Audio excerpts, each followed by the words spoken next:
Stanley Johnson has been a bright spot for the Lakers this disappointing season. He was out of the league for a bit, but now is a major contributor for the Lakers. But the resurrection of his career is far from accidental. Like most players in the NBA, Stanley Johnson was a star in high school. The Southern California native made a name for himself in Mater Dei High School. He then went to Arizona, where he played well enough to enter the draft and get selected 8th overall by the Detroit Pistons.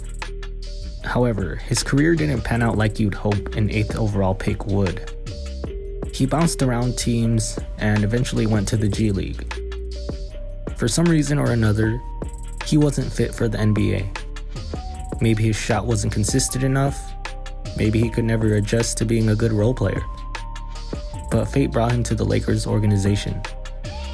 First, in the form of the South Bay Lakers. He eventually signed a 2-year deal with the Lakers' main squad. But how did this guy, who was out of the league, become a starter for one of the premier franchises in the NBA, and a team that, despite many doubters, is still competing for a championship? Honestly, Stanley Johnson's redemption probably doesn't happen on any other team than the Lakers. They were down bad. Of course, there was the COVID issue where pretty much everyone was in health and safety protocol. This led to Stanley getting 3 consecutive 10-day contracts. But also, just the way this team was constructed, it severely lacked a guy of his skill set. There were pretty much no wing players. They had Trevor Ariza, who was injured, Melo, who's not a good defender, and LeBron, who's doing pretty much everything else for the team. But none of these players you would expect to be consistent lockdown defenders. Plus, they're all over 35. So you had dudes like Malik Monk and Avery Bradley, guys that are the size of point guards, trying to guard opposing wing players.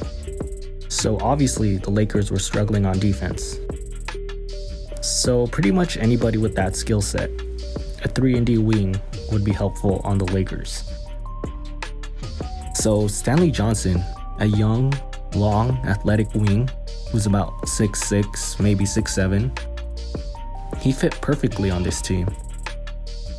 Not only did he fit in, he stood out because no one else was doing the things he was doing. He actually matched up well against opposing wings. He could close out on time due to his speed, size, and length. So the way this Lakers team was built, Stanley Johnson was bound to thrive. But we can't take credit away from Stanley Johnson. He had to stay ready and actually play well. Do what was expected of him. And you can see it. He has that hunger. He's making these hustle plays. He's doing, frankly, what these older players and smaller players can't do. This Lakers team was the perfect opportunity for him to resurrect his career. But in the end, he had to go out and take it. And that's what he did.